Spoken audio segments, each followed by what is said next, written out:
Good evening. Good evening. I want to thank you for being so humble and nice, considerate to come out here and listen to what I have to say. But what I have to say is mine. It was never mine. It's ours. I never believed that I would find myself in front of an audience having to talk about a subject that we all once knew. A subject that is as old as creation. And if you want to see what I'm talking about, we have to just take a look at the zoo. The zookeeper doesn't feed the gorilla the food of the polar bear. Am I right? So how come we eat the food of everybody?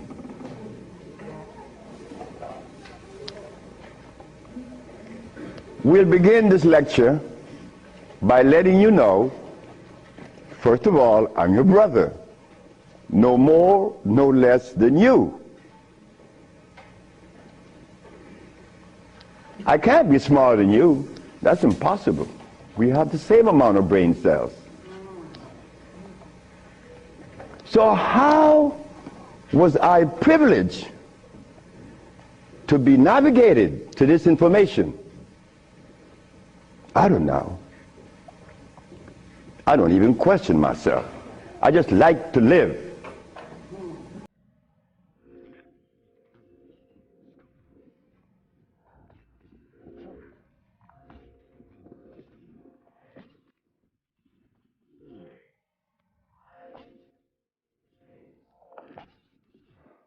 I was 12 years of age. I was Seventh-day Adventist. Corby Brown. We left that afternoon from the church. It was the 13th Sabbath.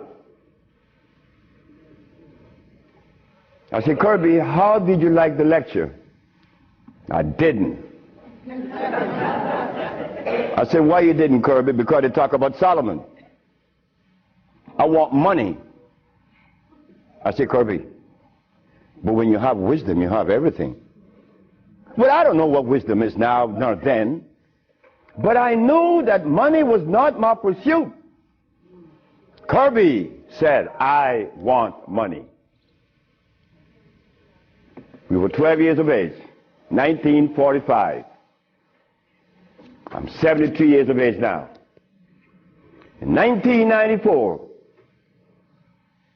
a young man by the name of Tom Flowers came to me and said, guess who is coming tomorrow? I said, who? Kirby Brown. I said, well, if I remember correctly, Kirby said when we were 12 that he wanted money. I hope he made millions of dollars. I don't have any millions. I don't even have $1,000. But you don't. But that's okay. I live. I found that avenue, or it was shown to me how to live.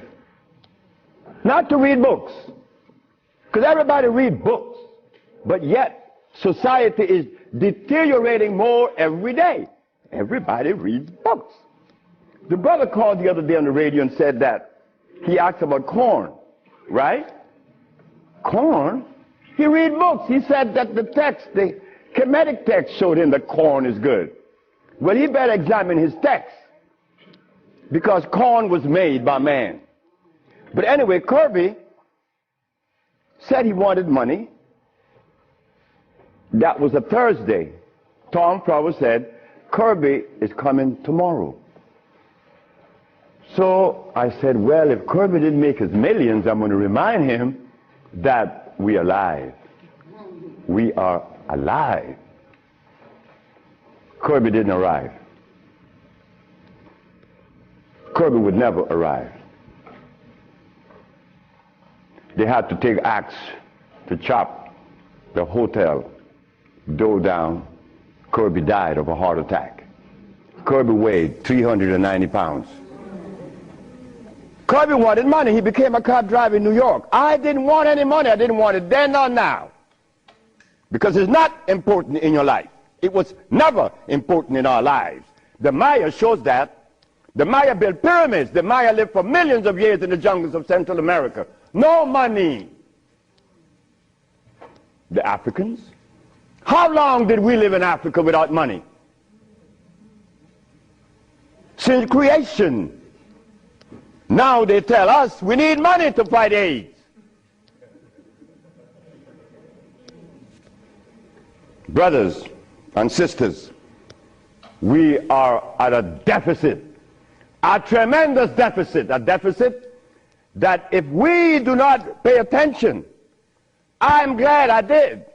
I'm glad I did, because I remain that obedient boy that just lost his mama 4 days ago.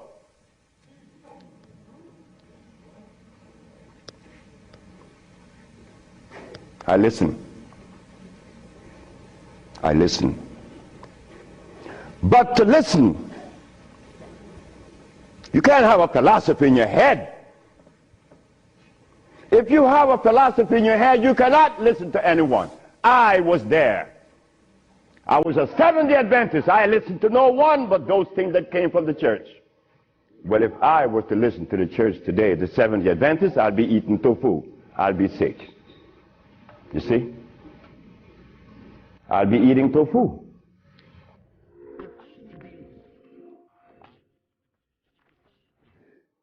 I would not be able to cure AIDS because they don't cure AIDS. The early philosophers of Europe, I would have never been able to find the answer to the cure of this. But now, I'm sharing with you the African wisdom, the African brain, the African genesis, the African cosmos, something that was never taught to us in the schools. Why should we expect the school to teach us something that would enhance our growth and save our lives? Why should the school teach you that? When in history has there ever been examples to show that one race of people is indebted to another? That has never been. Then you tell me that the white man is a bigot. The white man was never a bigot. He was never a discriminator. The white man is a person that obeys the first law of nature. Self-preservation is the first law of nature. So the white man, whenever he proceeds to preserve his race, and we sit back and say he's a bigot, it's only because we have lost it and we don't even know how to get ourselves out of this mess. I'm one of them. I'm you standing here. But one day it was to be that your brother would be shown something that would change the profile of things. I left my country, where I was born then. In 1953 to New Orleans, I became a merchant seaman. I was 20 years of age. As a merchant seaman, I became an engineer 5 years later. I'm a steam engineer. Don't ask me how I did that, because that's going to baffle you, because I've never been to school, and I don't read books. I don't read books now, nobody's book. I'm not even going to read my own.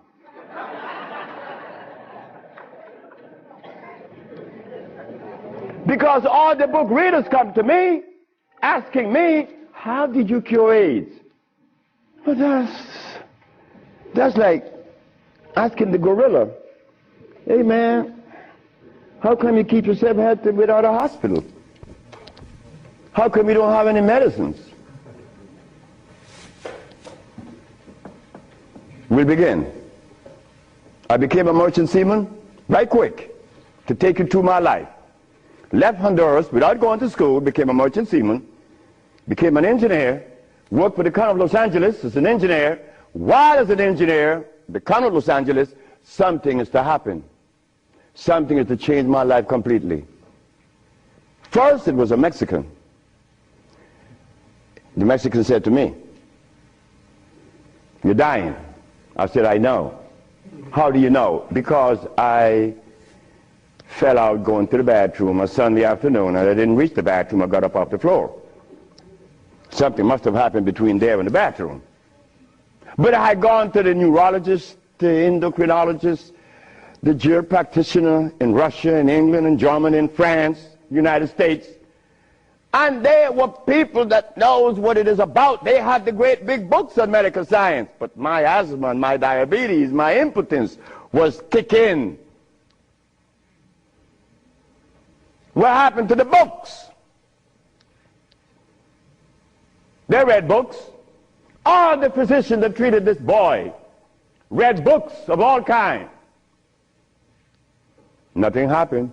I goes to Mexico, and the Mexican have a goat in his house. Every 5 words it was bad, bad. And I'm looking around. The Mexican said, "The goat bothering you?" I said, "No." "You're dying because you are disobedient." Then he brought the Holy Bible. "Honor thy mother and thy father, that thy days may be long upon the land." That's in the Bible, isn't it? But how could we honor our mother and our fathers when we don't even know what they were about? You don't tell that to an elephant, to honor his mother, because when he's born, he follows his mother and watch what his mother eats. Do you and I know what our mothers ate in Africa? We don't know, yet we dialogue. We dialogue on this level of intelligence because I know Plato, I know Aristotle, I know all about Diogenes, but you don't know what your mama ate. So everything that you talk about means absolutely nothing. So you see where they have us at a deficit? That's why we need each other's. Now, when I became an engineer, the Mexican said, "Stop eating. Don't eat anything." For how long? 3 months. I said, "Are you crazy?" He said, "No, you nuts." You ask me if I'm crazy. You've been eating garbage for 30 years. You've been eating garbage. And I'm going to remove the garbage for 90 days, and you ask me if I'm crazy. What was I eating? Hog maws, chitlin, neck bones, crackling bread, Lawn in New Orleans.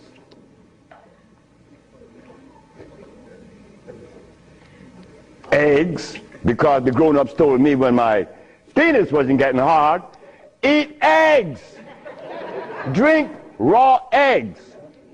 And I did, by the dozens. And nothing happened. The Mexican said, "Don't worry about it, don't eat." 90 days later, I was no longer impotent, no longer diabetic, no longer asthmatic, no longer with glasses on my eyes, and this stomach hair was 42.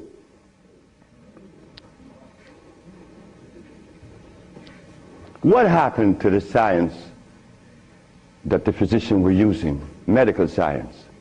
It didn't work, isn't it? But it worked with me. The herbs work with me. This Bible says,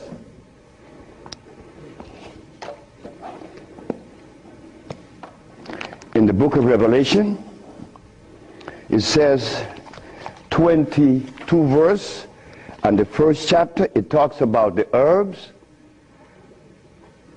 for medicine. Am I right?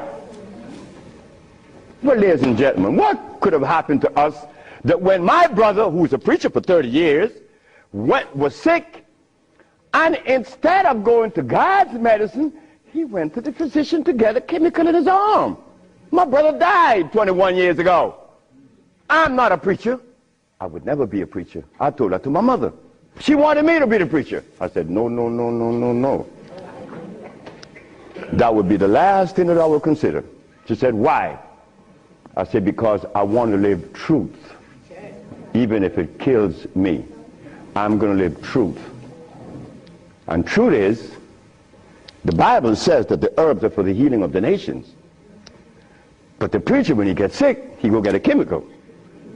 What is the message he's sending to God? Come on, just be truthful. Let us be truthful today. If never again in our life, let us be that today. Why do we go to see the doctor to give us a chemical when the Bible says the herbs are for the healing? Why do we go? Well, you're going to soon find out. That's what affected me then and probably affecting me now to a great degree. More than I would ever realize. Because remember, I want to go to the blackboard.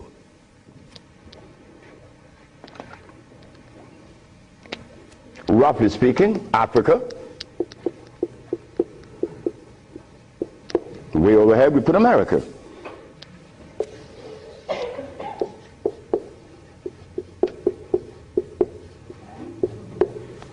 They are 4,500 miles. What happened between here and here? A lot happened. You see, when we were here, without the mathematics, without the ABC, without the sciences, when we were here, we had something to our advantage that we no longer have here. We are blind here. Here we weren't. We were seeing. Why? Because God provided us with everything we needed here. And none of it was comfrey or rice and beans. There were no tofu. There were no soy there. There were no cows. And there were no hogs, no chicken. There were no flour. Those things didn't come from Africa. You see, rice and beans and flour and cheese and meat and the starch that you eat, they all came from right here, from a laboratory.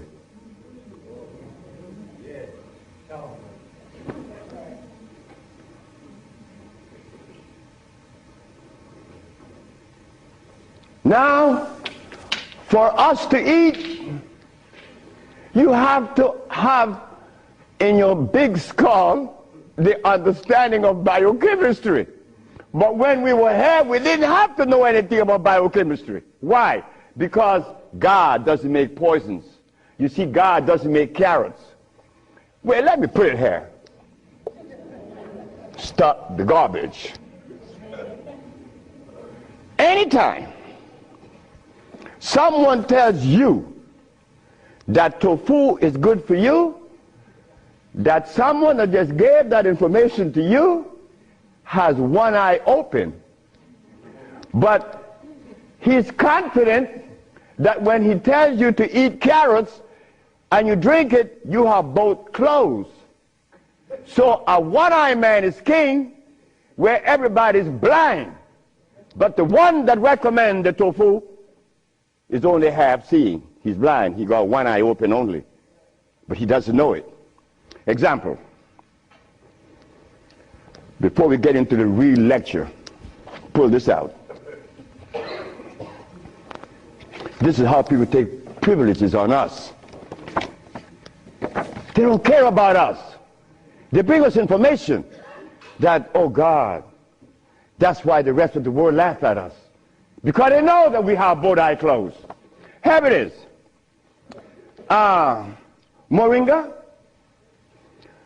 Moringa has 23 times the iron in spinach. Spinach has iron? No, because spinach, let me take my time because there's a whole lot of information. I don't want to jog it up. Anything that has a pH of 7 plus is alkaline. Anything that has less, 5, 4, 3, 2, 1, is acid.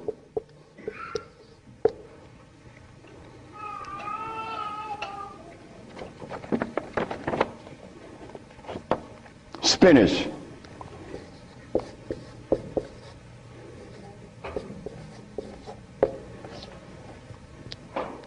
Acid. Why compare moringa with spinach? When spinach has a starch base, it has no iron.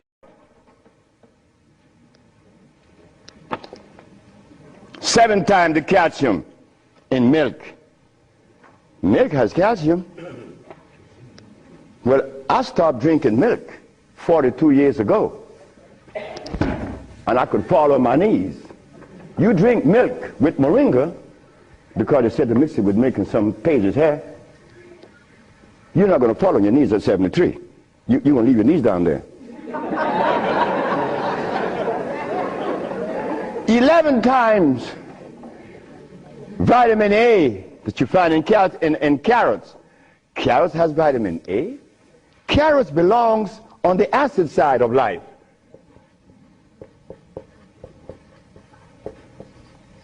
So right there, and they send it to mix with carrot juice.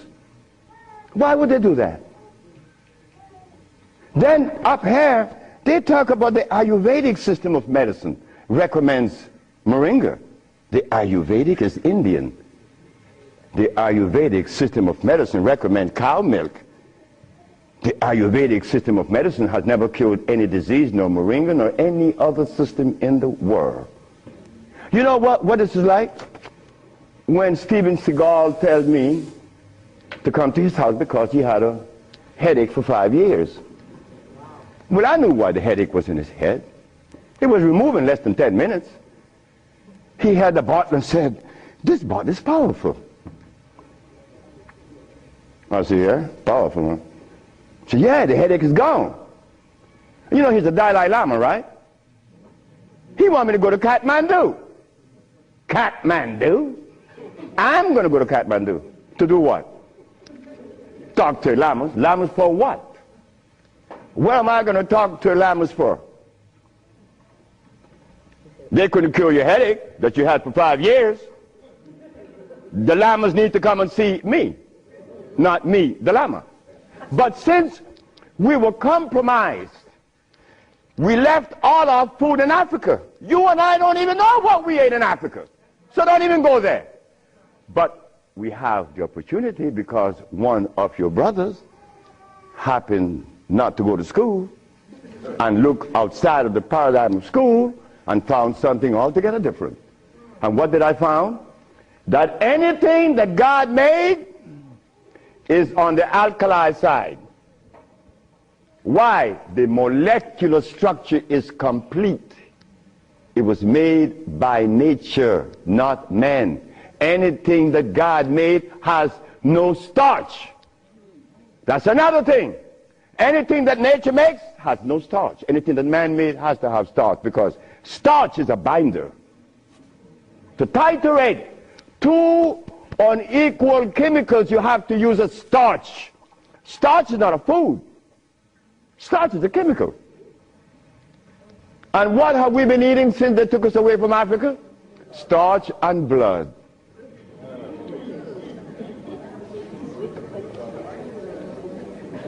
Starch and blood.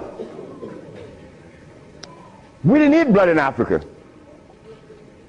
Gorilla doesn't eat blood. He eats leaves and berries. But gorillas are sane. They listen to each other, and they have a society well put together.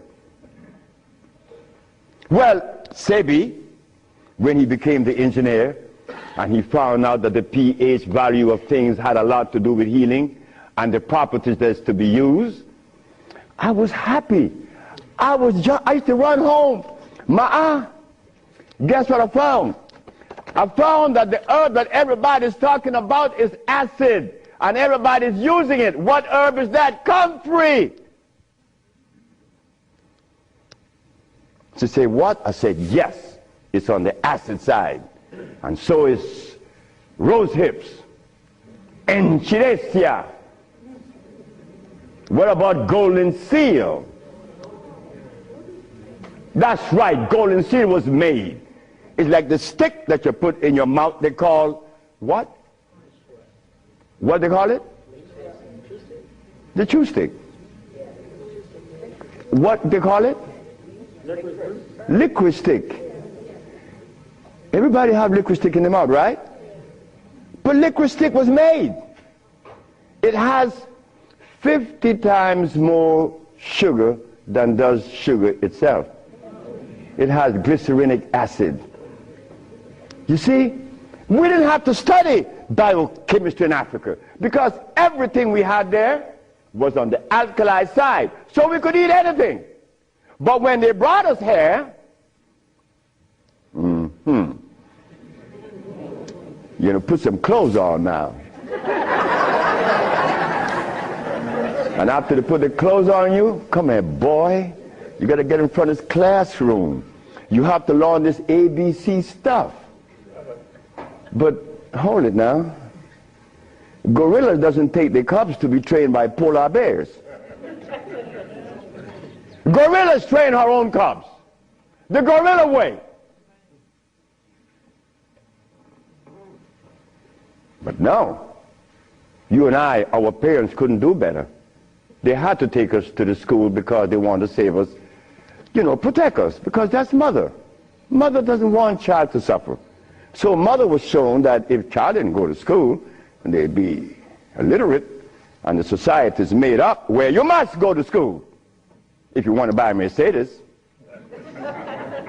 But in our society, school, what you mean by school? We don't have such animal.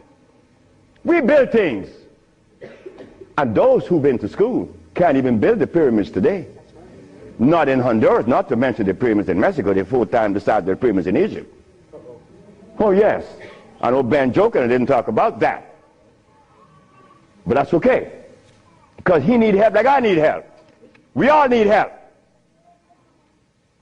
So the school that we thought was going to be so equitable, so useful, has become a deterrent.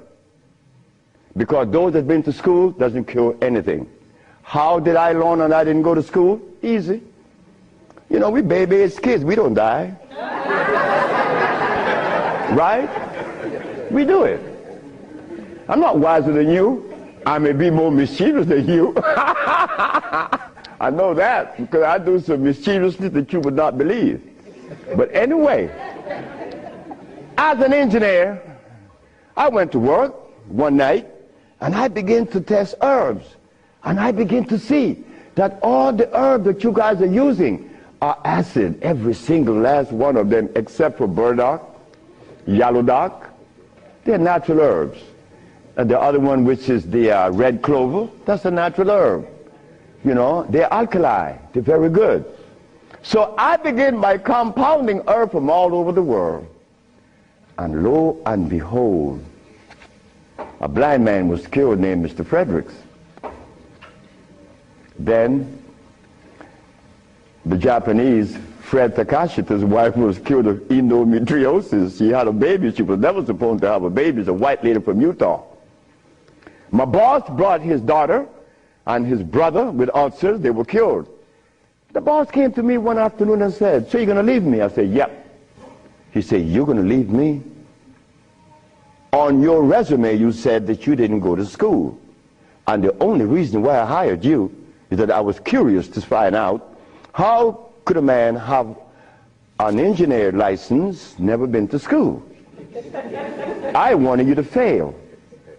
But instead, you did something that is extraordinary. Are all black people like you?" I say, "Brett Howell," his name is Brett Howell. "Are all black people like me?" I say, "I'm the dumbest." "Yes, they're all like me and more powerful than me." "But how come they're not doing what you're doing? You killed the blind man. You killed my daughter's ulcers. Could they do that?" I said, "They could do it better than you, than me. But why aren't they doing it? Because they're afraid of you." I'm not afraid of God. I'm not afraid of the devil. I'm not afraid of anything, especially you. Because I don't live in fear. So I say, "Brett Howell, the black man of America is afraid of you white people because you guys made him afraid of you. And you should not feel good about that. It's not about me hating white people, loving black or hating black. It's about understanding. Nobody's going to help us but us. Nobody in this world, whether white, black, Chinese, or Arab, could help us it's impossible for them to help us. Why? Because they don't know us. They don't have our genetic predisposition. Look, as a Christian, I used to eat pork. Of course I eat pork, and I love it. But as a Muslim, I eat lamb, which is 10 times worse than pork.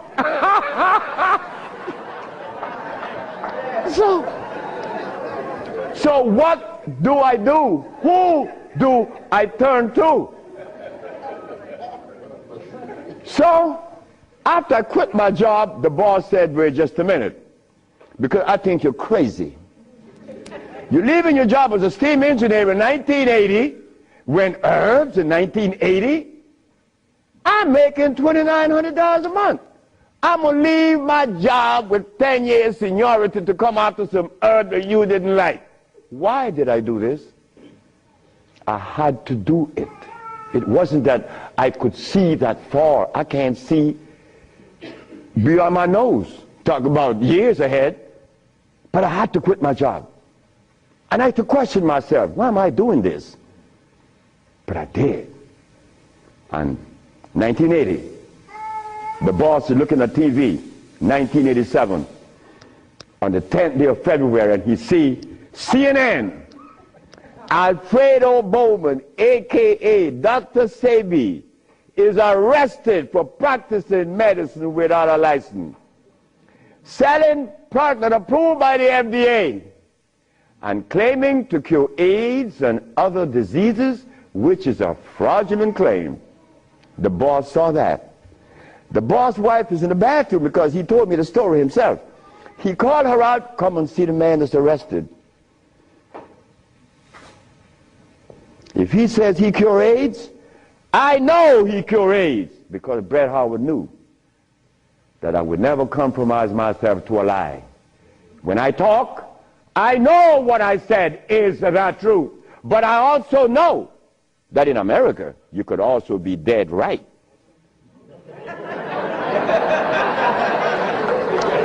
But it doesn't matter. It does not matter. I'm 73 already. They kill me tomorrow, it's all over with. I rather reach 73. My brother, who was a preacher, he only got to 50. But I stuck with you, the black woman. That was my success. You, the black woman. I always kept my eyes on you. Nobody else, not the maid, because I'm one. We don't do nothing. We can't do anything. We need you. Because it is you that held our hand. It is you that breastfed us. My mother breastfed me for only 4 years.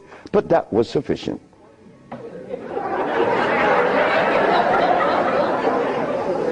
In 1962, two statements was made in a barbershop. 1640 Claiborne Avenue, New Orleans, Louisiana. Timothy Barbershop. Tim Barbershop. Ernest Moriel walked in there when he was a lawyer. And every time Ernest came in the barbershop, we used to jump on Moriel. I mean, we used to kick him around the place. Moriel said, you see you niggas? One day, I'm going to become mayor. And I'm going to remember you, Alfredo. That's me. The big mouth. I'm going to have you in jail.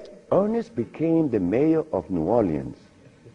I was in Los Angeles, and the most hurting thing in my life was when I heard that Moriel had passed with asthma, a disease that I used to suffer with, that I was cured of in Mexico, and that I have addressed so many times.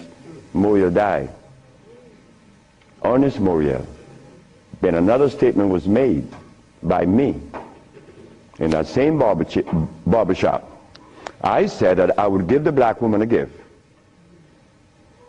Brother said, Logan said, Sapphire? I said, yes, Sapphire, your mama. I said, she was the first, you came out of her. She held your hand. She teach you everything about the basic things of life, and then she cut you loose. Now she worth nothing. She's Sapphire. I'm going to give her a gift. 1962, that statement was made. But 1962, I was sick. I had asthma, I had diabetes, I was impotent, I had everything under the sun. But in 1964, I was cured, and years went by. Then I found out this is the gift to the black woman. The healing that I found is in your hands now, black woman. Yes, it's in your hands. So in 1987, I was arrested. And while I was in jail, I was the happiest man in the world. Because when I was 40 years of age, I was going to work, and I passed by Miss Louise Wright's house on my right, and I made a statement: I'm going to help humanity. And here it is. 1987 is the showdown. I was arrested. All of the people in New York that were healers, I don't need to call their name. They say, yeah. They got the big mouth. They were angry with me because I put an ad in the Village Voice and the Amsterdam News and the New York Post. AIDS has been cured by the USHA Research Institute. And we specialize in cures for leukemia, sickle cell, impotent, blindness, cancer, and others. Well, after all, I did it. Shouldn't I advertise it? You should be glad your brother's doing that. Because now you have a chance to share in the bounty, right? That's the way I felt.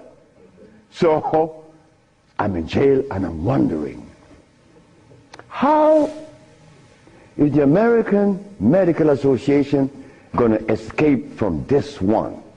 You see, in the past, herbalists, when they talk, shh, gotta be quiet. Gotta talk under the table, because the physician may get you. The FDA gonna get you. But we seem to forget the one basic thing. When they remove us from Africa, did they bring our food with us? Did they? Well, how could the FDA have such kind of power over us now? Come on now, just wake up to it. So I stood in jail thinking, how am I going to do this one? This is going to be a heavy number, but it's nice because I wanted this moment. I wasn't going to back down. What you mean, back down? I'm representing some black woman. I never had a father. I never had a man in my confines to tell me something. No, I never had a stepdaddy. I had a woman. And then another woman, my grandmother. My great-great-grandmother lived to 124. Her name was Elizabeth. And she lived 70 years without a man.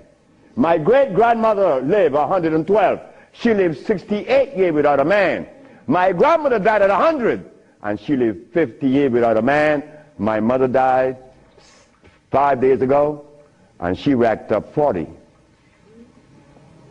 My mother died while I was coming to see you. I didn't turn back. You know why? The relationship with me and my mother was one of love.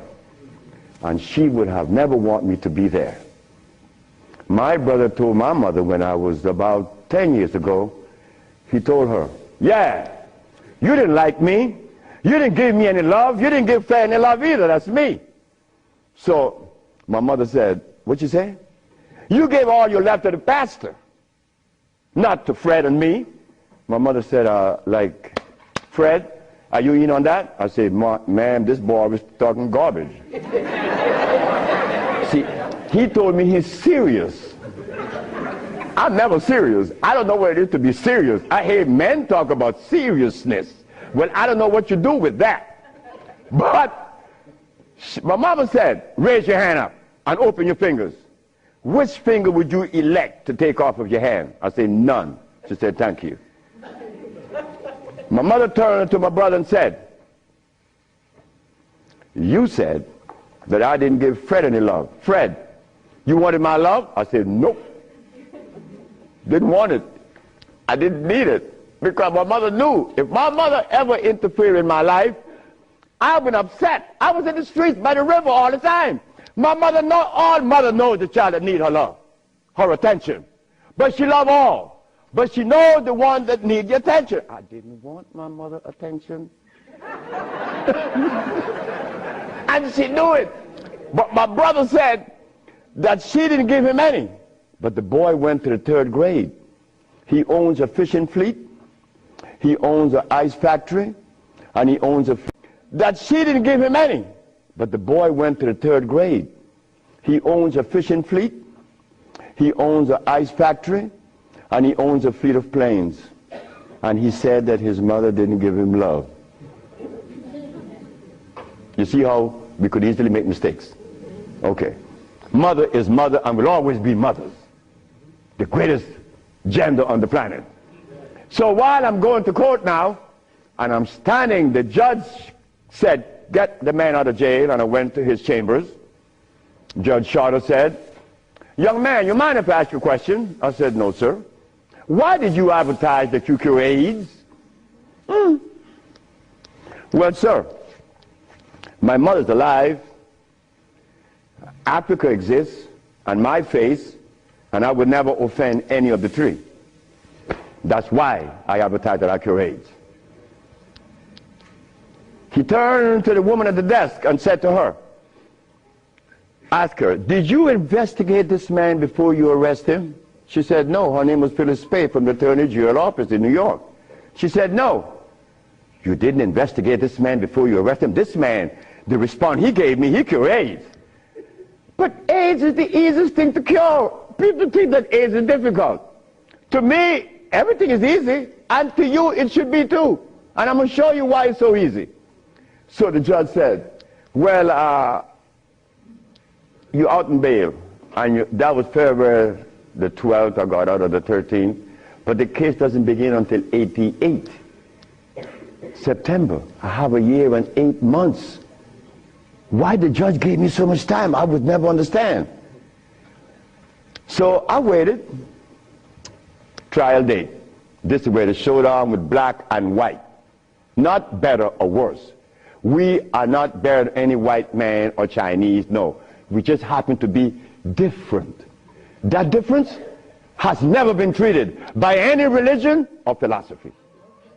There is a difference that needs to be understood. So while I went into court, the judge said, well, Dr. Sebi, will you please begin? Where do I begin? Begin where you say you cure AIDS and the physicians say there's no cure. The physicians are 100% right. There is no cure for AIDS or any other disease. The judge said, just a minute. There's a contradiction here. The newspaper says that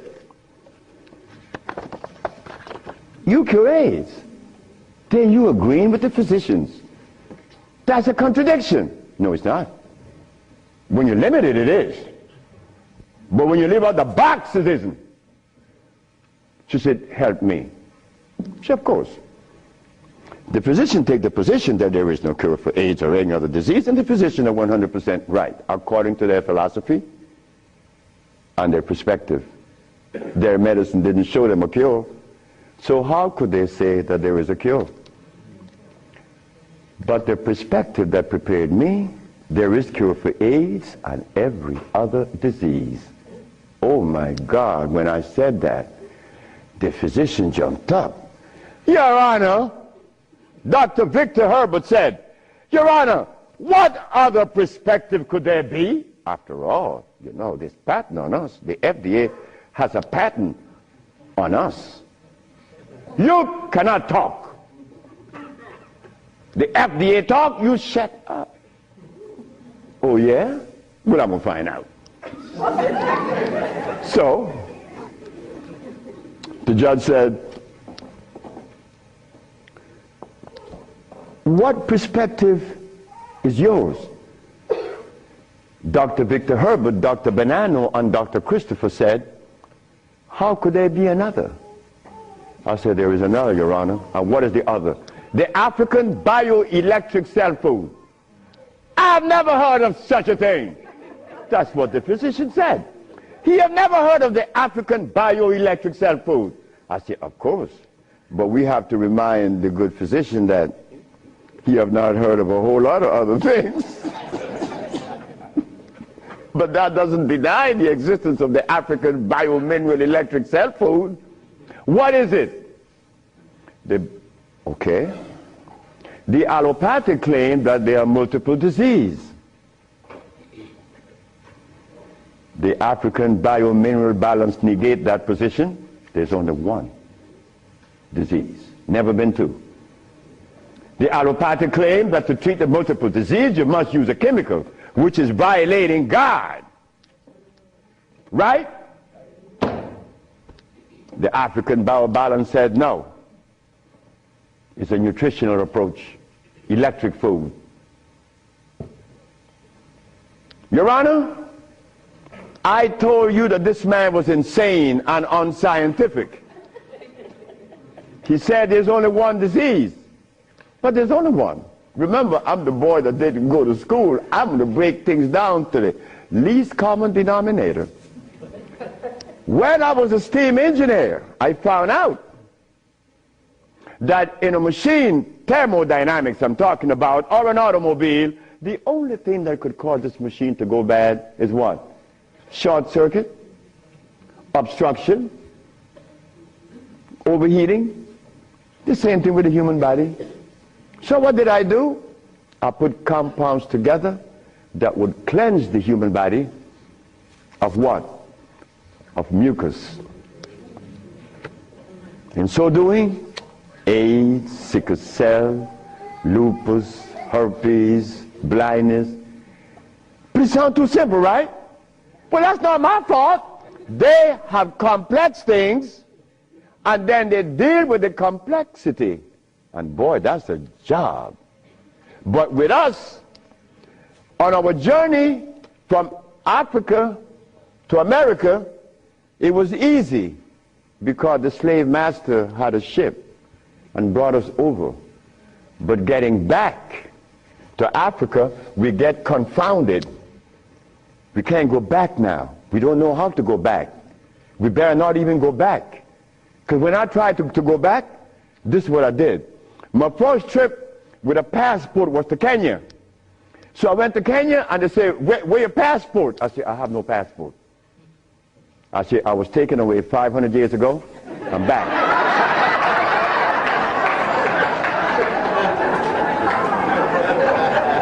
When I left, I didn't have any passport. So why are you asking for a passport now? Is a passport African? Put him one side. They put me one side and sent me back out. But you think that was bad? That was a bad way. May I have that? I go to Africa. I go with my wife and I said, well, boy, I'm happy. Girl, we're going to liberate Africa. We're going to do something for mother country. I go and I saw Dr. Parinyatwa in Zimbabwe. I said, Dr. Parinyatwa, I think your problems are over with. Not only Zimbabwe, all of Africa. Here is Hospital Vicente di Antoni, is an Italian hospital. Department of Blood and Laboratories. Oswald Savala, HIV positive on the 25th of November of 1993. 17th of January of 1994, HIV negative. This boy named Alfredo Lagos, this from the Red Cross, the Honduran Red Cross. It says here that this boy, it doesn't show any date of which he contracted AIDS. Why? Because he was born with AIDS. But down here it says he's negative on the 19th day of January of 1995. Another one. This one caused a laboratory to call for me. I thought it was funny. This is the next one, the other one. His name is Alex Suarez. On the second day of January, this boy of August, he found himself with HIV positive. On the 19th day of August of the same year, 17 days later, the boy is no longer HIV positive. So they called me for what? I don't know. Because I know they're not going to change it. Now, this one you're going to like. This one is from the San Diego Public Health Laboratories. It says here that this man has a HIV-1 RNA 26,205. The boy was supposed to be dead at 25, right? Just go to the other page. 6 months later, he's less than 400. He was killed at 15. So anybody want to read it? Because I could be lying, because that's the way we think. But here it is. No, that's possible. I could be lying. Here, young lady. So, curing AIDS, brother and sister, look. That's the easiest thing for niggas to do. We could do more than that. Curing AIDS, to them is big thing. To us, it's nothing. You understand? But now, here is where this little culprit comes in. Where did I put it? The blood. Nope, no good. Here it is.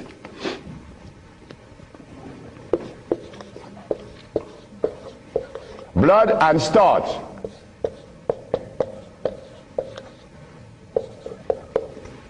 Blood and starch.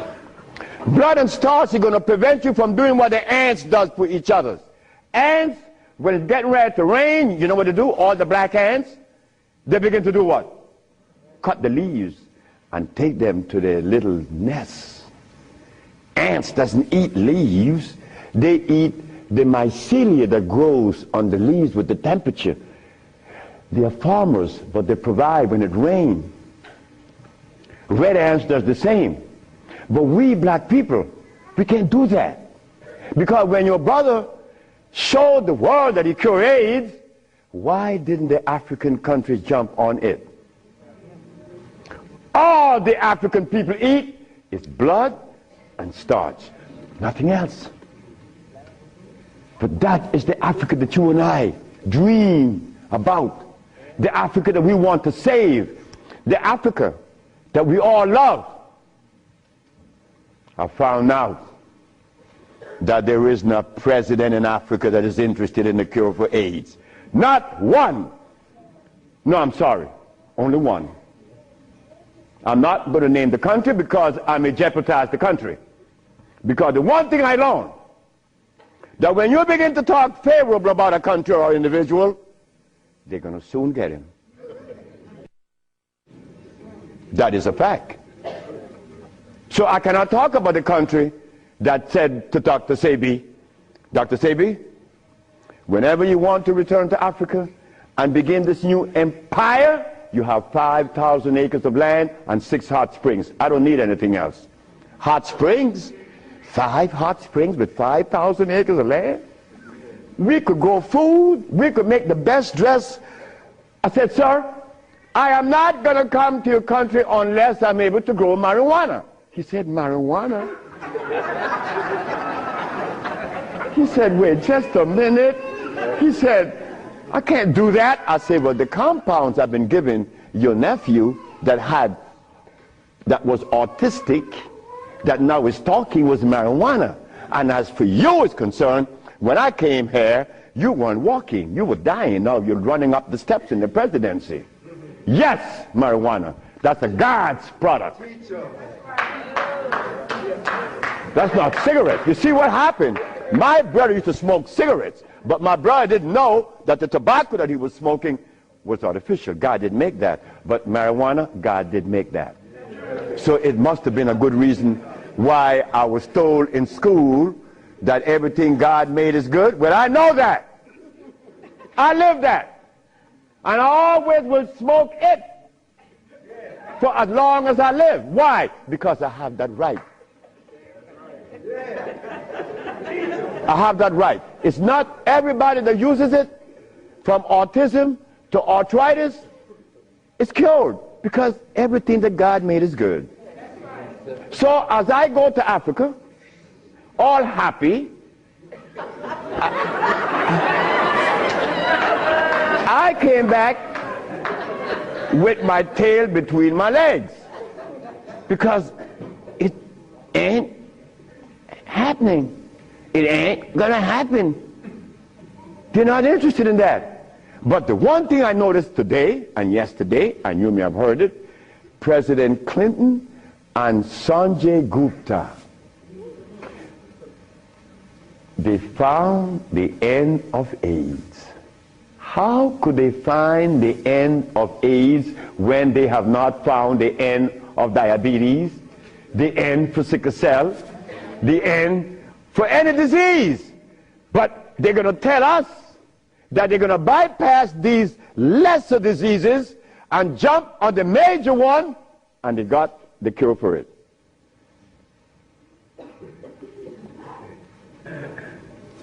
I got documents to substantiate that I cure AIDS, right? So what's up? What's up? Well, I'm going to show you what's up. When I was in Zimbabwe,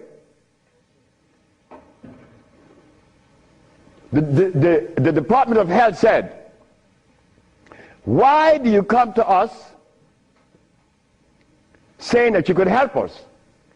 And your leaders in America didn't help you. My leaders in America? What do you mean by that? They mentioned Minister Farrakhan. I said, just a minute. I don't follow any man. I follow women. And I don't follow sick people. Because if I follow sick people, then I got to be sicker. I go to Brazil. They say, why don't you, if your leaders didn't help you, why should we? I say, my leaders, again, they brought these leaders in front of me. And they mentioned something like Al Sharpton and Jesse Jackson. I say, oh God. I say, why you all ask me about these people? I never knew of Jesse Jackson or Al Sharpton or Oprah Winfrey promoting something that is equitable and good for the black community. That's never been. What they could do is march. That I know. But why do you ask me about it? I'm asking you, why can't you incorporate this in your repertoire? You said me, I have no leaders. My leader is my mama. The biggest testicles that anybody I've ever seen, they was on my mama. So don't ask me about leaders. I don't follow leaders. I never was part of that thinking. I don't need anyone to lead me someplace. So now I'm asking you, what do we do now? I cure AIDS. Are you going to call Oprah? You don't need to. She could advertise 1 million pieces, broken pieces, right? But that's fine. But she cannot advertise the cure for humanity. But there's one little dude that got himself in trouble. And he was totally unaware of what was going to happen. This little dude, I'm home with my wife, enjoying myself, a Sunday afternoon, looking at TV, somebody threw a rock on my window. It's Randy Jackson. What did you want? My brother want to see you. Your brother? Michael? Okay. I went. Well, he's sick as hell. Well, I treated him, and he got cured. He saw it, and he was encouraged to take me to the Rayburn building on Capitol Hill. Oh my God. This is going to really confound you. Michael Jackson took me to the Rayburn building on Capitol Hill on the 31st day of March. April. No, of March. March. It was March. 31st day of March of 2004. I said, why are you taking me there? Because you cure AIDS.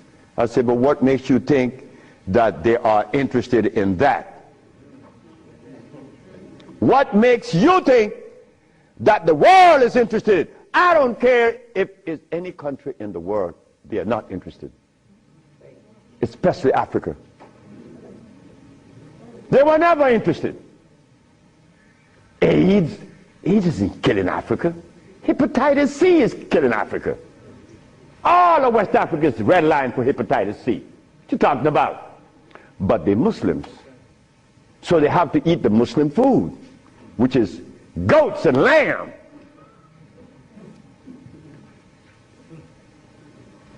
Go tell them that the Arabs pay food, which is goats and lamb.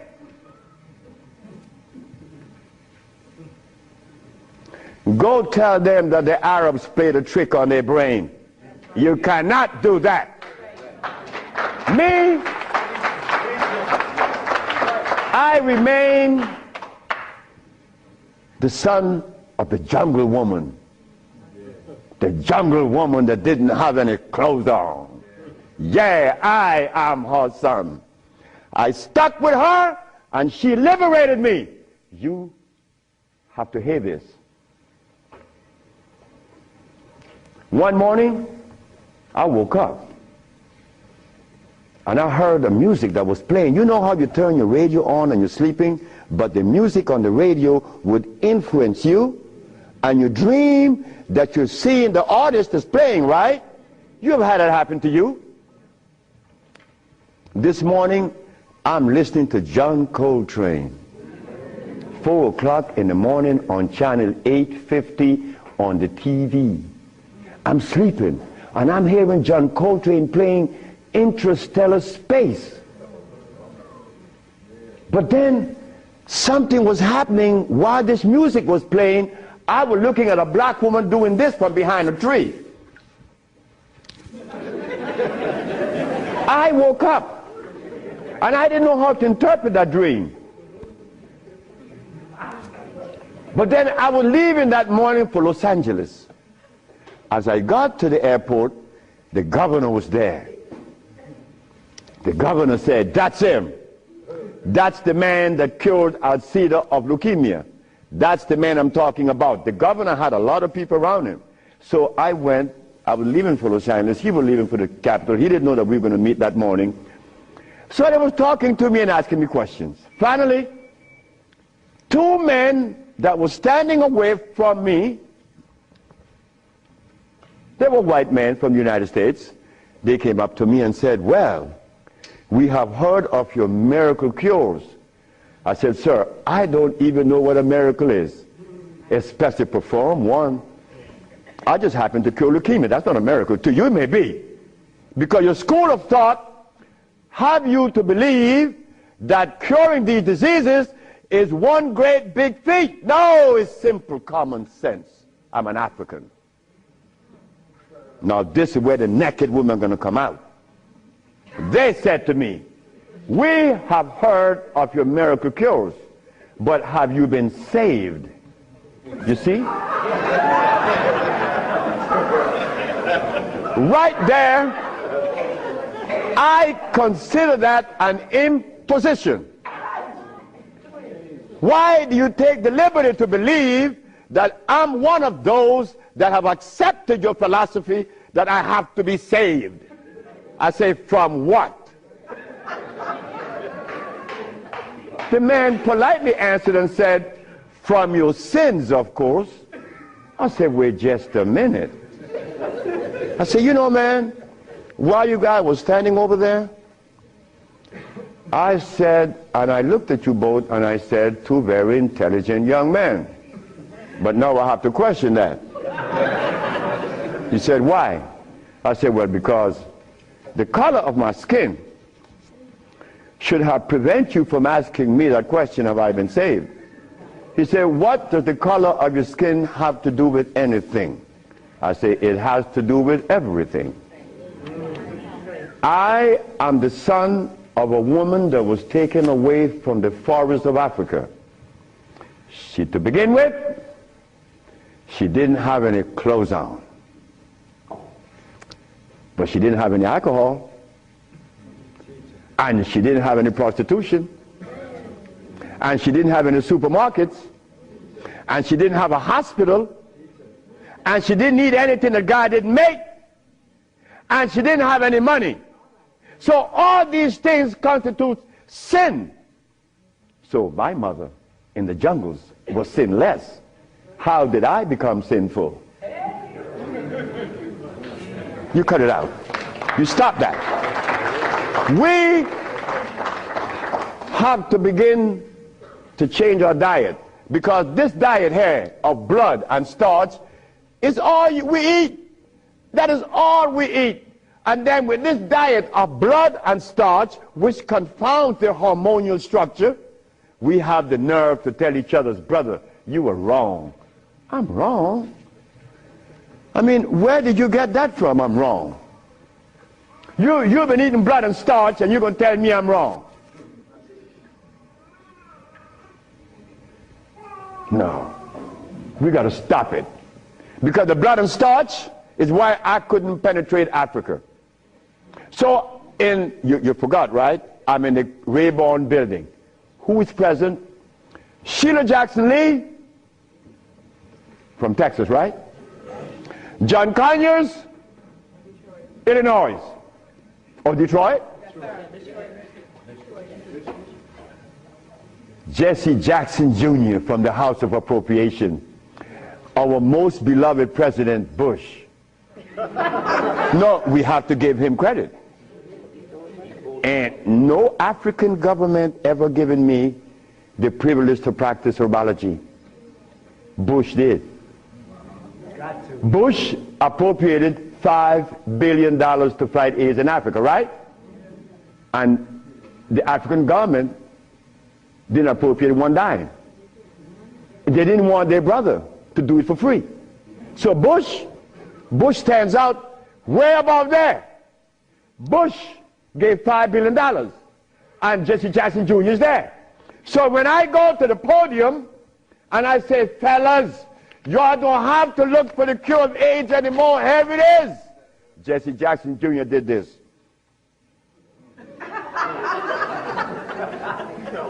I said, I'm going to talk about this. I have to write about this in my book. Because you, not me, but you and I believe in the leaders. We hope that they could do something, right? Well, they had a chance. So 17 African ambassadors, only one came to me from Mali. The only man came to me and said, Dr. Sebi, I have to respect your position, and I appreciate your position. You have proven that you cure AIDS, and I would like for you to go to Mali. But that's not the country I was talking about previously. He just presented himself that day. But Jesse Jackson Jr. didn't tell you that I cure AIDS, right? He didn't tell his daddy either, isn't it? And Miss Sheila Jackson Lee didn't talk about it, right? And so did John Conyers. So who gives a damn?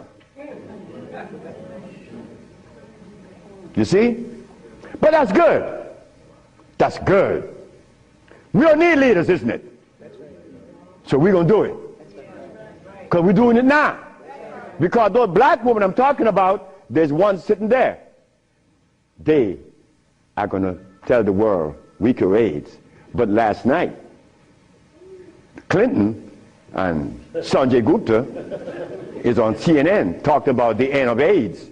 How about the end of sickle cell? How about the end of lupus? How about the end of herpes? How about the end of blindness? They didn't find those, but they find the end of AIDS. How is that possible? Are we going to buy that too? Are we going to let them continue to say that there is no cure for AIDS when your brother is curing it? So we are guilty. We are the one that's guilty, not the leaders, because they're sick. All the leaders are sick. You can look at them and tell they're sick. So we have to forget about the leaders, right? So which animal in the forest follows a male? None, right? They all follow females. So how did we begin to follow males? I mean, that was the most, look, the one thing I wanted in my life was a woman laying by me as my significant other or my wife, that she didn't have a God or a devil in her brain. That woman is sitting there. Because I could not have a woman laying by me and she worshiping something else. I mean nothing to her. No, you worship you. That's who you worship. That's who we worship in the forest. And we were doing quite well because none of us, her children, could talk about how long did our parents live in the forest of Africa. You don't know. For millions of years since creation. Did we have money? We live a perpetual vacation. Now I gotta wear this stupid suit on. When I didn't have to wear any clothes. But now just to live, I have to have a $15,000 suit on, a $5,000 shoes. I have to have all kind of stuff on me. And then I qualify. I qualify. Do you have a master's degree? Man, I didn't go to school. Oh, put him aside.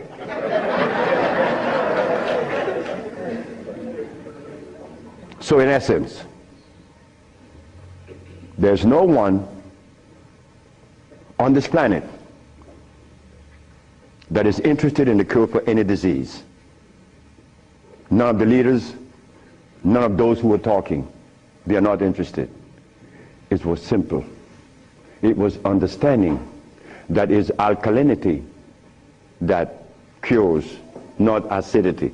And any healer that comes to you with these things, like adding carrots, like moringa,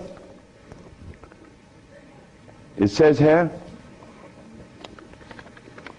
one of the things that I are careful with, it says here, if you add carrot juice with it, it's going to help you. But just a minute, carrot was made by some dude in Holland. It's very acid. So this moringa knows that you have both eyes closed, so I could sell you anything. We don't want that anymore. We don't want to tell stories anymore. We don't want to protect the stories anymore. But you see what happened? When you have been healing or call yourself a healer for 20 or 30 years using comfrey and rose hips and recommending tofu, and someone come on the set and says that you may not be quite right, man, you get off there. You begin to get crazy. You begin to go crazy in that person because you have invested 30 years and people know you, and now you can't turn back and say, I was wrong. Well, I was wrong. And it was one little lady, 94 years of age, named Mrs. Holloman. I was along with the rest of the healers. I was reading these books by Jethro Kloss, Alma Hutchins, Indian Herbology of North America, Myers, Christopher, also this other named Shooks. And they all have calcium in it, so I had to believe that, right? And I went to Mrs. Holloman and said, Mrs. Holloman, you got to drink carrot juice. She said, sit down, boy. I think you're crazy. I think you're out of your mind. I'm 94 years of age. I don't wear glasses. I don't need you to come and tell me to drink carrot juice because I know that carrot is a poison. I was in Rattan, the island of Rattan, and a woman was listening to me talk, and she asked me, what is the best breakfast in the morning? I said, I don't know. She said, a glass of hot water. I know she was right. The sister was right. So in essence, all of the hoopla about AIDS, but just noise. We've been curing AIDS since 1984. Why didn't you know about it? The media didn't let you hear it, right? Jesse Jackson Jr. didn't talk about it, right? Well, I think in the book I have to mention his name. Because this is what's happening. They're lying to us. And we have to stop it. We have the cure for every disease in the world. We, the black race, is responsible. Not the white, not the Chinese, not the Arab. The Arab need help.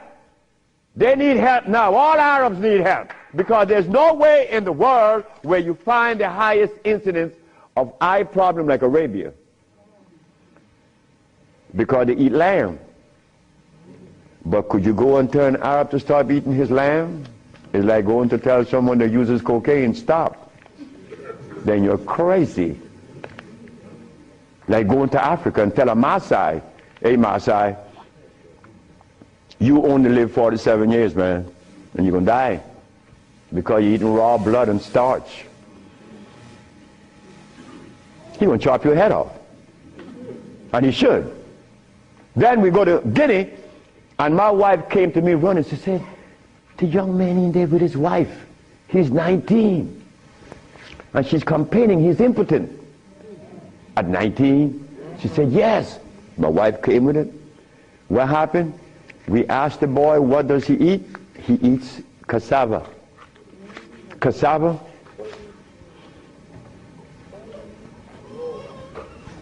We say raw? Yes. Go to Guinea. It's a what? Cassava.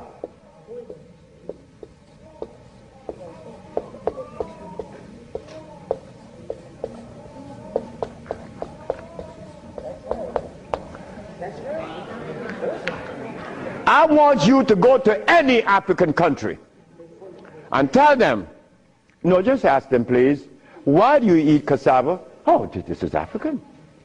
This is from history. Hey, African, I know you've been bamboozled too, because cassava is not a product of nature, nor of Africa. Cassava is a starch that needs the aid of a man to grow it. Cassava cannot grow by itself, and it has cyanide. But the cyanide has already affected the brain. He cannot think for himself. It's like talking to a Haitian or a Brazilian. In fact, the only country that I have ever visited that have people dark like me, but nobody in Brazil is black. Brazil.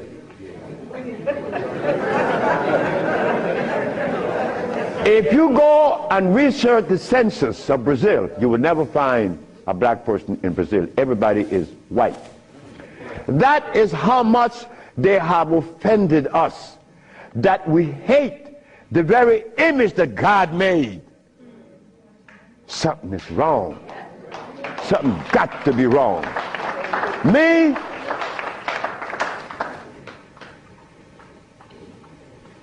I was a very good Christian, and a very good Muslim, a very good Buddha. And I wanted to join the, well, I don't want to mention it. But anyway, I was a good everything. But what I found, that they were feeding me the wrong food. And I had to deny all of them because they feed us garbage. There isn't a religion in the world that have fed the black race in America or anywhere in the world the food that is consistent with their cellular predisposition. So if you, my religion, is feeding me the wrong food, then what is the message you are sending? It's like putting gasoline in a diesel car. You would not get to South Philly. No, you're not. It's not going to run right. But we eating starch and blood, and we want a dialogue. Dialogue based on what? I mean, come on now. We are the remnants of what world? Let us try to bring it back. We can't challenge each other's. The only thing we have to offer each other's now is love. But to get to that point, a sister told me the other day, because I made a statement in the church, a brave woman stood up and asked me, Dr. Sebi, what have you learned from the entity that you are forwarding to us now? What have you learned from it? I learned to kiss everybody's butt. And I meant that. It came out that way in the church. Well, I had to give it that way, because that is the way it came to my brain. I kiss everybody's butt. It's easy. You see, it makes it easy. When you start kicking it, somebody's going to do something to you. And when you start kissing it, they reward you. So this sister came to me, and she was very smart. She said, do you literally? I said, drop your panties.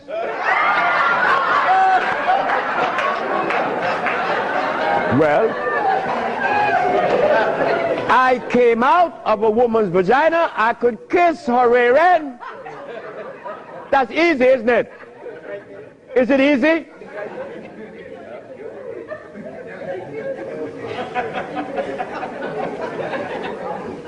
See, I have no what you all call shame. I don't know what that is. I'm not serious, I'm not ashamed, I'm not a man, I'm a male. Beyond. See, I have no what you all call shame. I don't know what that is.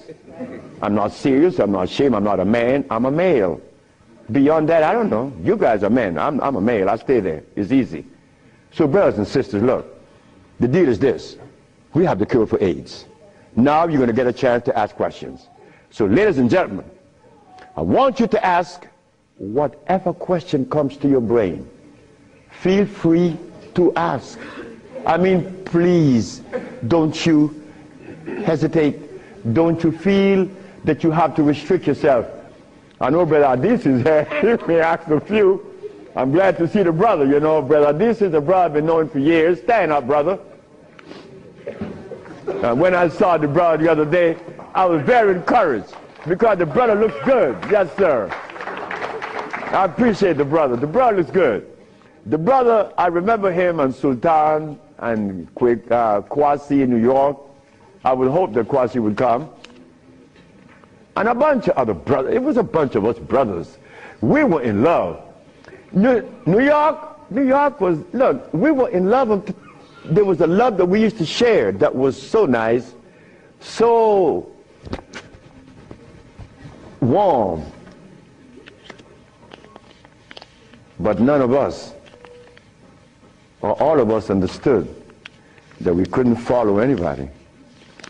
Because if you start following one, you have to dislike the other group.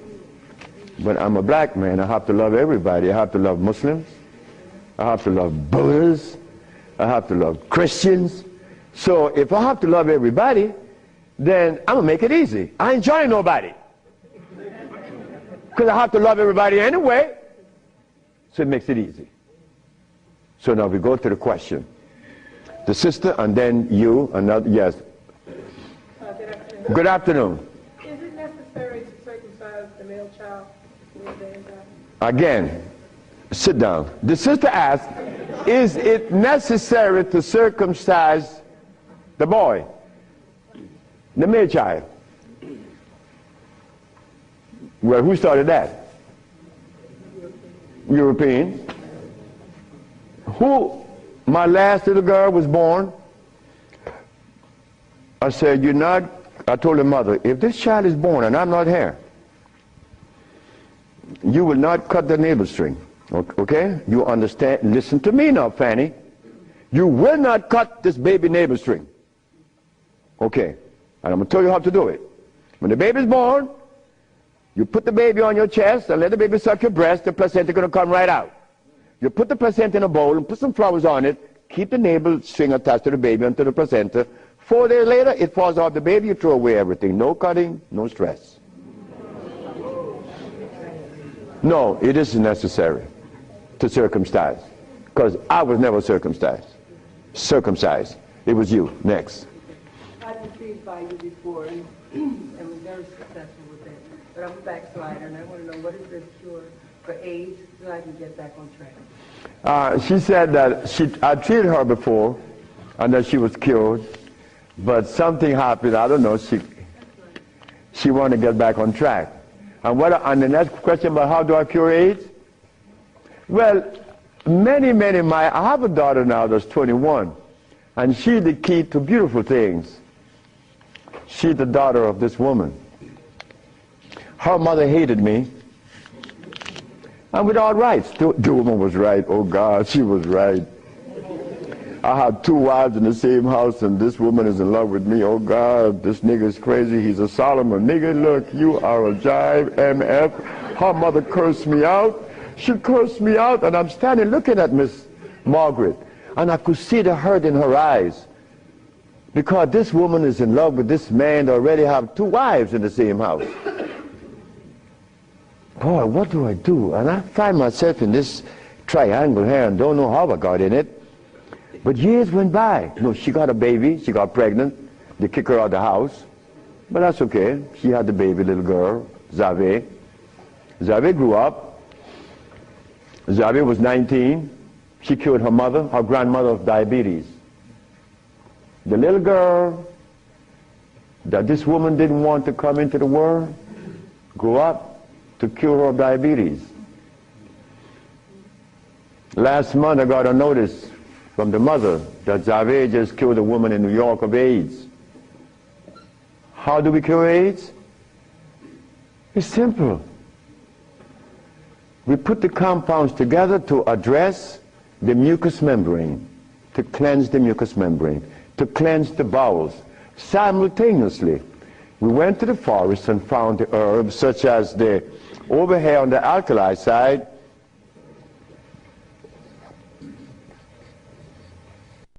sarsaparilla is an herb that has the highest concentrate of iron. Fluorine, iron. Guaco, that is a plant that has, I thought I had a stick with me because I'm always chewing on it. This is guaco. Guaco is a plant that would definitely strengthen the immune system because it is iron again. But it has potassium iodide, no, potassium phosphate, not iodide. Iodide comes from the ocean. Kankansa, that's an African plant. Kankansa is an African plant. This plant has one of the highest concentrate of what? Potassium phosphate. Those are just few of the plants. We use about 40 some odd plants to cleanse the body, strengthen the immune system, and electrify the system, because you want to electrify the body. That's how simple we cure AIDS. We cure AIDS. We don't treat AIDS. This thing here says that Moringa said, and they keep repeating it, that they uses it with the belief that it's going to cure. They think, oh no, we got to stop talking like that. We cure. That's how we got to start talking. If you don't cure, get out of the way. Because you're lying to people. Next question. The brother. Peace and blessing. I'm really enjoying your lecture, and my question is, when you see a client, what's your thought process? When I see a client, my thought process, I already know what the brother needs. Like the Mexican knew what I needed. The Mexican said, you're dying because you have disobeyed. Without, unconsciously you disobeyed. So when a brother comes to me, I already know what the brother needs. I don't need to go into a whole bunch of scientific jargons and intimidating the brother by putting light in his eyes, iridology. I don't do that. I don't do anything. I just give you what I know you need. People come to me for compound from Japan. She killed a woman in Japan named Kaoto Kita in Kobe. She never seen a woman. She was in hospice already. With cancer of what? The lungs. There you go. Cancer of the lungs in hospice. She never seen the woman. In a month time, she's vacationing in Hawaii. Okay, there you got it. Yes. Her than you. Yes, the sister.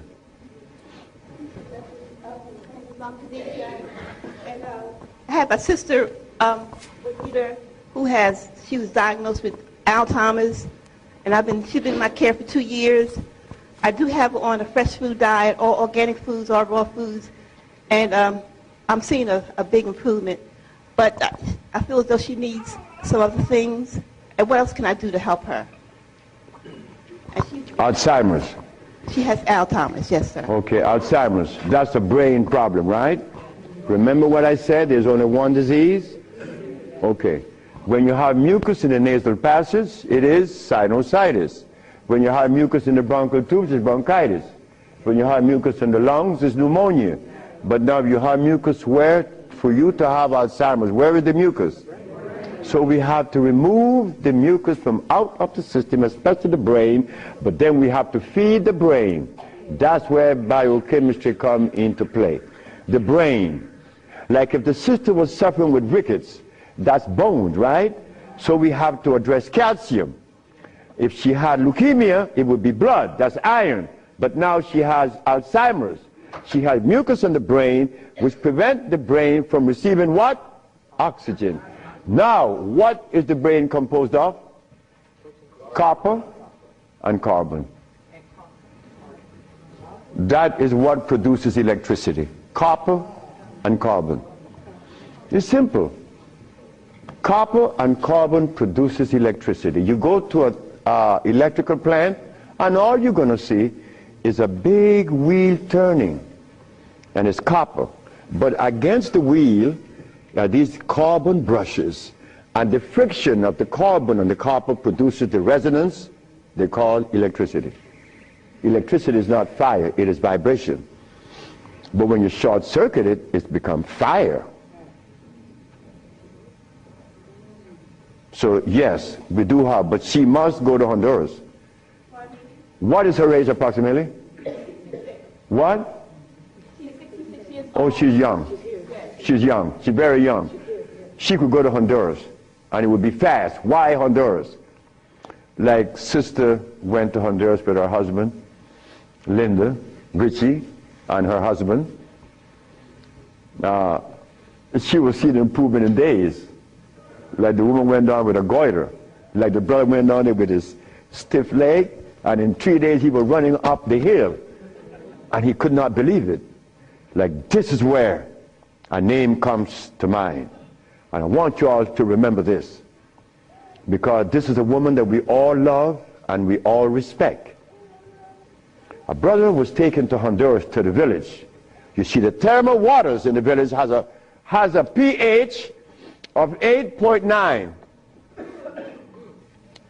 One of the highest attainable pH in waters is found in Honduras and in Africa. Thermal waters, that is. The little boy named Shelby, he has AIDS. He has Kaposi sarcoma. All the black spots on his body. The boy went to the thermal bath 1 day, 2 days, 3 days, 4 days. The boy came out of the bathroom screaming. The black spots were gone. His mother and my wife Ma'a were very close friends. Ma'a told Malakia, take Shelby to Honduras. On the 4th day, he's doing good. How long is Shelby going to stay there? 1 month. I said, 1 month, he's cured. On the 4th day, the sore disappeared, right? On the 10th day, he tell his mama, I want my passport. She said, for what? I want to go back to Los Angeles. Dr. Sebi says that you have to stay here a month. He said, bitch, did you hear me? That is what we, mothers and fathers, get from our children today because of those hamburgers. It wasn't Shelby's fault. It wasn't that child's fault. That child went back to Los Angeles and began to use crack and died about 2 months later. But Malakia is telling the sister that you all know very well about the incident. Present was Oprah Winfrey, and she said, she was telling the story to her aunt, which is Maya Angelou. Well, I'm nobody. I'm nobody anywhere in the world. I just happen to cure AIDS, but that means absolutely nothing. My son told me I messed up. I should have been a boxer in cracking people's jaws. I get millions of dollars. But the crack jaw come to you and they pay you pennies. So you are nobody, daddy. In this world of today, curing AIDS or any disease means absolutely nothing. I am not a famous person. I'm insignificant. So Miss Oprah Winfrey said, well, if he's that good, how come I haven't heard of him? Well,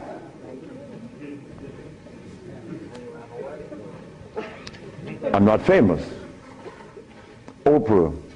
It's white. Oh.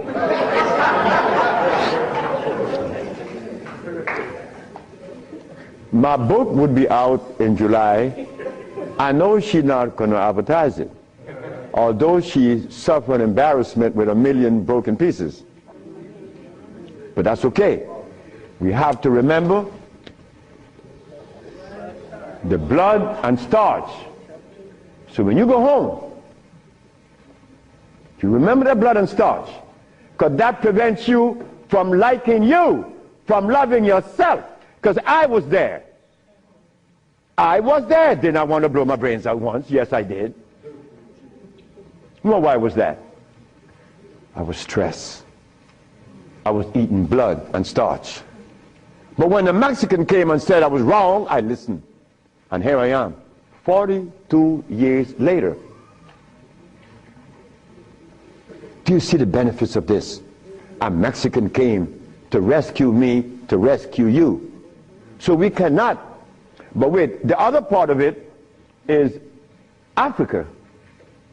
There isn't an African country that I could go and practice herbology. But why did Bush, who all of us think, or most of us think the man is bad, how come I could practice herbology in the United States? You got power over him. That's why. I don't have any power. No, I don't. Because I don't even know what power is. I just know what's mine. That's all. I know what's mine and what's yours, what's ours. So what's ours, when the Supreme Court said, the FDA said, you are not supposed to sell these products. Exhibit A. The FDA said, what? That I'm not supposed to sell my products?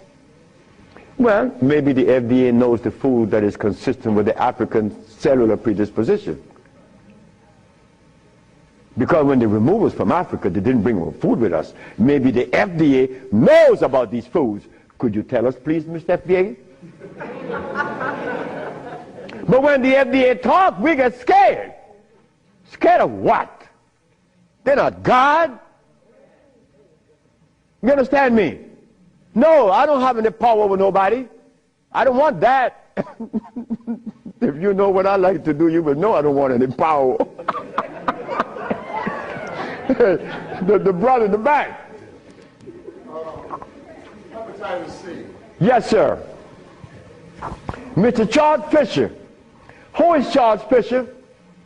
He was the manager for LL Cool J. That was my second case of hepatitis C. Yes. What is hepatitis C? The liver has been stressed. Right. Beyond. Hepatitis C is nothing. Maria Elena from San Pedro had cancer of the liver. Her mother and her aunt bought the black dress to bury her. The doctor sent her home to die. Maria Elena's sister saw a newspaper with me in it. She said, hey, there's a nigger down there in Jutiapa that got a big mouth that says he could do a bunch of stuff. And she came. 2 years have gone by. Maria Elena is healthier than her sister. Yes. What is hepatitis C? It's when the liver has got so toxic and loaded with what? With poison. Blood and starch. So we clean it, clean the body. Because you have to clean the intestines. You have to clean the liver. You have to clean the blood. Because all of these have been affected. Yes, brother, we have cured many of hepatitis C. So what herbs would you use, doctor? It's not an herb. It's a therapy. Therapy? It's a therapy that we have. Okay. I was sort of encouraged to, what's that, interferon. Interferon? Yeah, I was encouraged to be... Brother, interferon is something that's been on the set for 25 years, and I have been curing AIDS and sickle cell and lupus, herpes, blindness, and paralysis. Interferon doesn't do that. Interferon is a chemical that is derived from the penis of a brother. You know that, right? You know it. Yeah. That's not even right. Come on, the Bible says The Bible said the herbs are for the healing of the nation. The Bible isn't saying about chemicals. Right? Okay. So now, we could tell the world, yes, we object. Oh, one more thing. One more thing is very important. Many of you have insurance companies, right? Insurances. And on that sheet, it says that they do not honor anyone that isn't an accredited physician. Meaning that you are compelled to go to see a physician to give you his chemicals. But now, they are telling you that they are God. And that you have no other recourse. But let me tell you something. Yes, they have to honor us. Because we have the only compound in the world that is consistent with our cellular predisposition. Nobody else. Can you give us some foods that are alkaline? Food that are alkaline. We could begin with mushrooms. We could begin with mushrooms, quinoa, quinoa,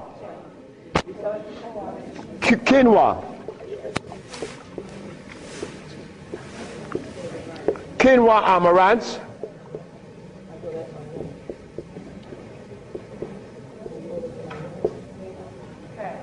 mushrooms,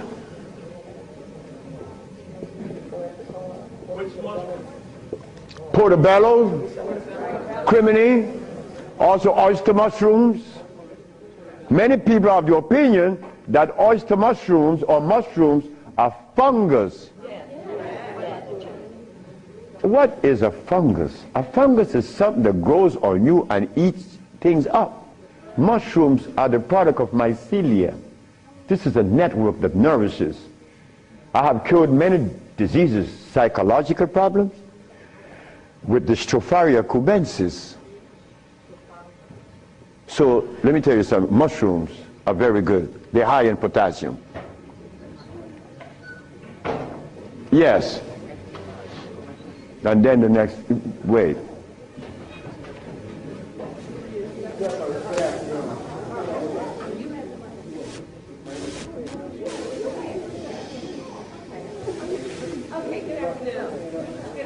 Good afternoon, ma'am.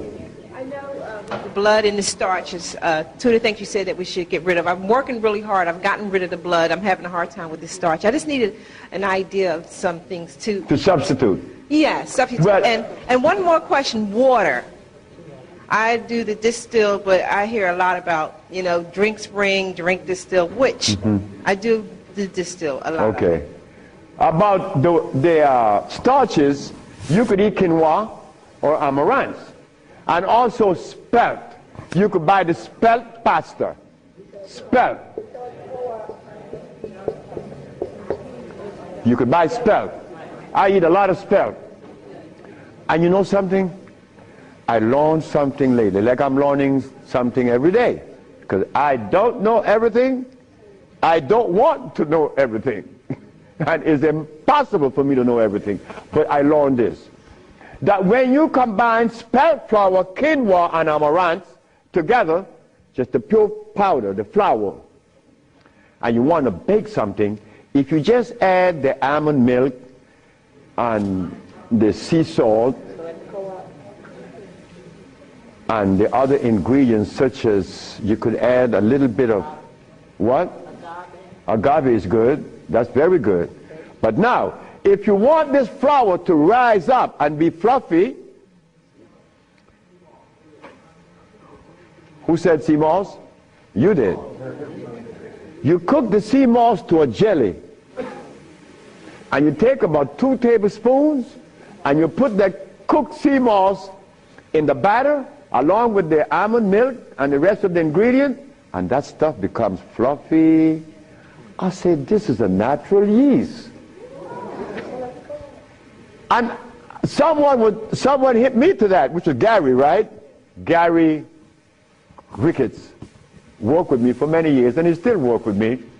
And he put that together. He made a waffle. Oh my God! I used to go to Gary's house in the morning just to eat his waffle. But his waffle was sweet because he used to put the maple syrup in it in the batter, and then he make the waffle. You didn't have to put any maple syrup on it after that. It was delicious. And in the morning, okay, just let me go quick through all. Peace, Dr. Sebi. I wanted to know if you accepted practicums, internships. What's that? Internships, like practicums, to come and learn. Well, I came from Honduras, You come from Honduras? No, I want to practice. I want to know if I could have an internship. Study with me. Oh, if you want to... I know you say black woman is key. So Oh, as a student? Yes. Well, that is what we're working on now, because the woman took over the whole thing, my daughters and the woman that associated with them. And they would like many more sisters to join in, because I'm out of here. I want to go sit down by the river and smoke my dope. Can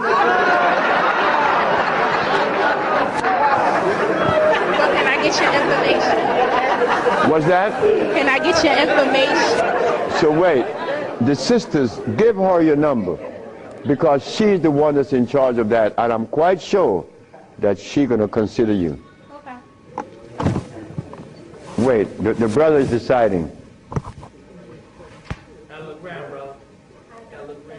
Hi. Thank you for coming. Yes. My name is Justine, and what I want to know is, how do you get rid of fear? How to get rid of fear? Yes, fear. Ha ha! There ain't a nigga in the world as scared as me. And you want me to tell you how to get rid of fear. But you know something about fear? Fear.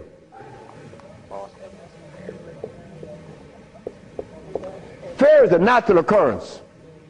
You don't get rid of fear. You understand fear. You don't get rid of it, because fear is necessary. But you don't let fear control you, right? Because it would paralyze you. Fear would prevent you from opening the door where there's a great, big, beautiful tomorrow. Fear, you see, when I was insane, to a greater extent than I am now, I was placed in a psychiatric ward in New Jersey. And they were right. But what they didn't know, that I was aware that I was sick. I was also aware that I would not take any of anything that they gave me in that hospital. But there was a man that, you know the swinging doors, right? A swinging door is a door that opens both ways, and you're going to swing it. And every time he came to his door to go inside his room, he used to stand there. Yeah. Oh, and he could never open that door. I used to go by and swing the door, and he'd go in and say, "Thank you, man." Why couldn't he open that door? Fear. But once you open the door and you see this great big thing, fear is gone. A bright tomorrow, hey, I'm no longer in fear. But then comes another one that's going to trick you.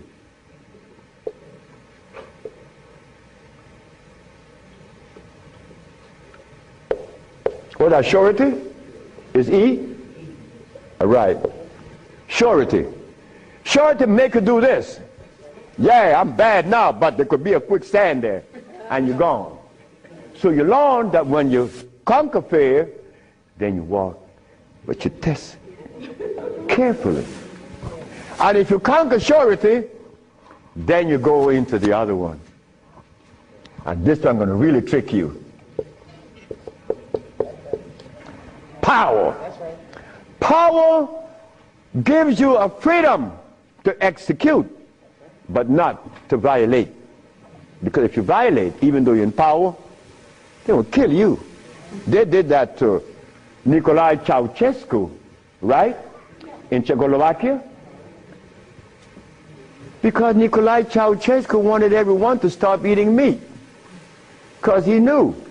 But you don't change people overnight. They killed the man. Because he imposed some other laws on them that were cruel. He used to kill them too. So power has to be understood, not to be misused. Then if you survive power, then you get the last one that's going to get you.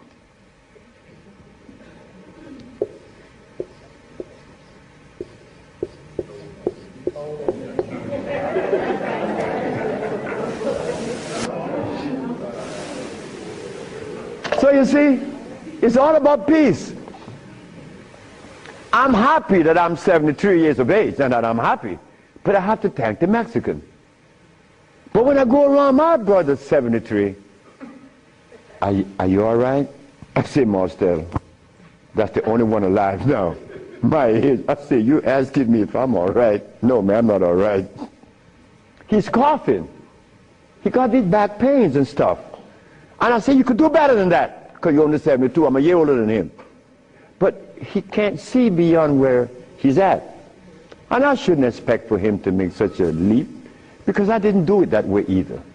Because even after the Mexican had stopped me from eating the stuff, I went back cheating with some chicken. And one day I went by Brother Bill's Tennis, the Golden Bird. You all know the Golden Bird in LA, right? You remember that? And I bought some Golden Bird chicken. I ran home. And I look out the window, nobody's coming. and take it outside and spray the house, because they had these 4 black women. They were nosy. These black women were nosy. They always go out. What you have? You open the refrigerator, looking all around. They must have seen something in me. But these 4 black women were the one that stopped me from lying. Stop eating that chicken, the last thing. But here I am. And I'm happy to say that here I am. Because I want all my brothers to say, here I am, at 80 or 90. Because the man that healed me was 94, and he had 2 wives in Mexico. He was healthy, wore no glasses, and he was always laughing. He said, look, before you leave, remember this. Never you socialize with people that are serious. Serious people are sick. Because there's no reason to be serious. Because I cure AIDS and diabetes, I've proven that. And I'm not serious. I'm your brother. I want to play with you. I play with my wife all the time. I don't have no time to this other stuff. If this other stuff comes in, then something is wrong. Next question. Hi, Dr. Sebi. My question is, as a woman, how do you cure high blood pressure and rapid hair loss? High blood pressure and what? Rapid hair loss. Rapid hair loss? Hair. Or hair? Hair loss. High blood pressure. High blood pressure is easy. Just stop eating. Where we have the product that remove the pressure immediately. People go down to Honduras, and in less than 3 days, the pressure's down. The man just came from Caymans. That's right, Caymans. Grand Caymans. He came down with high blood pressure, diabetes, and impotent. A young brother, 52. 3 days later, man, my pressure is down. Dr. Sebi, my pressure is down. I see, yes, I know that. What's the problem there? Why are you so amazed? 5 days later, my sugar is gone. I don't have no more sugar. And then, on the 10th day, he come with his girlfriend telling me. I like to see that. Because I was impotent. And this old folks in Honduras was telling me to drink eggs and wine and meat, cheese, butter. And the Mexicans say, you're crazy. Stop eating, and you can get all the sex you want. Stop eating, and it happened. So brothers, if you're in trouble, stop eating. And there's a product outside, they call it Viento. Brother, I don't care how much in deficit you are, you will be out in less than 24 hours. I know. I have to be abreast with that because my wife is 20 years younger than me. I can't allow this woman to get ahead of me. You understand? And she looks good and she's youthful. So I have to maintain energy. And I want all of you brothers to understand that that stuff that we eat, wait. Just draw this for you, that we will see what it is I'm talking about. Because this is important.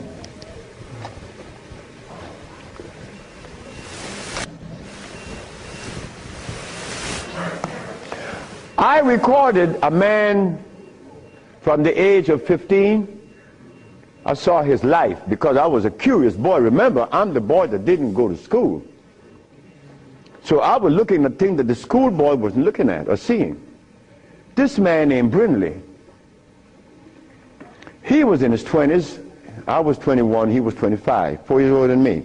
And he was the dude, a woman's man. But when I was in my 40s and I went back to Honduras, Brindley was 46, I was 41. And Brindley was like, yeah, man. Yeah. Yeah. His wife gone. She's a seamstress. She's gone a long time. But when he was young, he had every woman in the world. I said, Brindley, what happened? Man, you know, I'm old now. I said, hey, nigga, you're 46. I'm 41. There again, what is old? What is old? Old is when you get to my age. 73, nigga, you old. Sure, I'm old. If I had a big belly on me, and I wore these glasses, and I was hooked up to a machine, and no woman want an old sick man beside her. So brothers, look, stop eating blood. Because when you get to my age, you want to be healthy. You want to be playing with her, right? Sure you do. Why not? She's your companion. You want to play and laugh with this woman. Brindley couldn't. Why? You see, this stuff right here.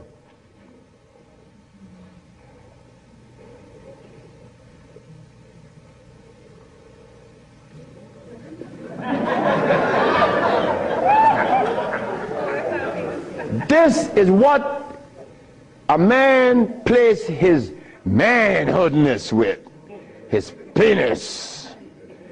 Yeah, I'm a man. But in here,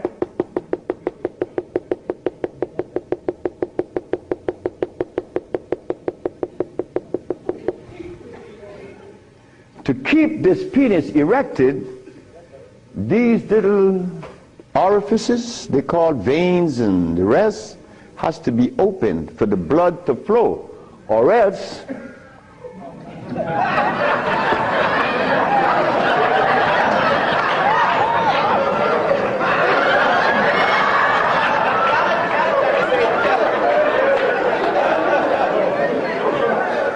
you think I can't talk about it?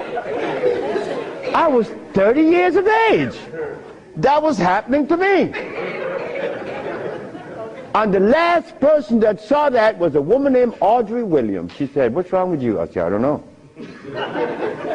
She said, you're sick. You better see a doctor because you're too young. You're 30 years of age. And I did. And it happened. But I had to stop eating. On the 1st, 2nd, 3rd, 4th, 5th, 6th, 7th day, I was happy. On the 8th, 9th, 10th, 11th, 12th, 13th, 14th, I was going and holding on to the bathroom. Everything was spinning around. Why? Because all of the mucus that was leaving my brain, my eyes was very foggy. I couldn't see. I was already wearing glasses, but now it's worse. But on the 17th, 18th, 19th, on the 17th day I woke up, I was looking at the ceiling, and I remember feeling so calm. A feeling that I had not experienced in many, many, many years. I was calm. On the 27th day, I didn't hear the wheezing in my chest from the asthma. My diabetes, I couldn't find glucose in my sugar. But on the 57th day of fasting, of not eating anything, I had an erection. Why? Why? Aha! They drain out. It drained out because I was taking these herbs and drinking water. Taking these herbs and juice and drinking water. And the body got a chance to do what? cleanse itself. You see, it's easy to bring back that happiness that we could love, that we could share,